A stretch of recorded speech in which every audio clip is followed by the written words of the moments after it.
One persistent concept that I have observed existing in our social media in our community was that women are not only supposed to have children, but they should have to. It is when adults ask questions to unmarried women, childless family questions like, when are you going to get married? When are you going to have kids? It's like a requirement, a deadline that every woman needs to comply. People these days aren't cautious with their words. We never know, she just doesn't want to have a child. A woman would have a biological child, some by choice and some by chance. According to Hillary Clinton, you cannot have maternal health without reproductive health. And reproductive health includes contraception and family planning and access to legal, safe abortion, which made me think that our country, our community, failed to give and educate women. I know many of you may have been parents at a very young age. There were planned and unplanned pregnancies, but you still kept the baby. Why? Is it because you are scared of the judgment of the people around you? Or is it because you don't have any choices to begin with? Even if you aren't ready financially, mentally, emotionally, and physically? By the way, this is Jerica Ginto, your speaker for today. So today I want you to open your mind about safe abortion as a choice during an unplanned pregnancy. We couldn't stop women from undergoing abortions, although it is still illegal in our country. In some cases, women undergo abortions without proper procedures that may risk their lives.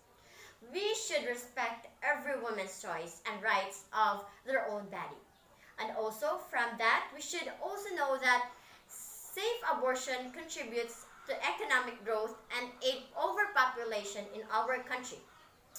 My mother belongs to a big family, a family that isn't ready, a family that isn't financially stable to sustain their needs. There were 11 siblings and only 2 were able to get their degree, while the rest haven't.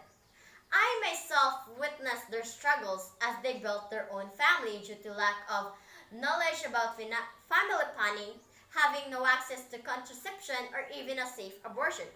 That drove me to study and further my knowledge by enrolling in a master's degree of science in reproductive and sexual health. I investigated how family planning and safe abortion can benefit every Filipino family. Women shouldn't be dictated. Women should have the right to choose whether to keep or abort their baby. There are 3 key points that I'll be discussing with you. The health benefits of safe abortion, as well as how it will help reduce poverty and overpopulation. First, let's begin with the health benefits of safe abortion to women. Young adolescents have a higher risk of health complication and death from pregnancy than adults. World Health Organization report complications from pregnancy and childbirth are the leading cause of death for young girls and young women 15 to 19 years old. Conditions that might lead to ending a pregnancy to save a woman's life including severe infections, heart failure, and severe cases preeclampsia, a condition in which woman develops very high blood pressure that is at risk for stroke. According to Fenner and Hushan, with a population approaching 100 million, the Philippines faces a significant challenges in the area of reproductive health. About 25 million of the country's citizens are women of reproductive age, and they have high rate of unintended pregnancy, low contraceptive use, and frequent and safe abortions, resulting in higher rates of molestation. Second, helps in economic growth. There are multiple potential pathways through which abortion access may affect women's economic outcomes, lowering fertility, which has several direct economic implications. Fewer children increases women's ability to participate in the labor market, holding household income constant. An additional child reduces the resources available for the other family members and can push a household closer to or below poverty line. Furthermore, both delayed childbearing and reduced fertility allow women to invest more heavily in their human capital, including increased schooling and job training, which can lead to higher paying jobs and greater economic security. Much of the poverty found throughout the world is caused by having too many children. Abortion prevents that and thus reduces poverty. Poverty contributes to crime, therefore abortion reduces crime, which also leads to third, reduction of overpopulation. Popular argument in favor of abortion is that the earth is overcrowded, that current population growth is unsustainable, and that this is contributing to environmental, social, and economic problems. The world has a problem of overpopulation, not underpopulation. The environmental problems occur largely because too many people exist and strain the natural resources.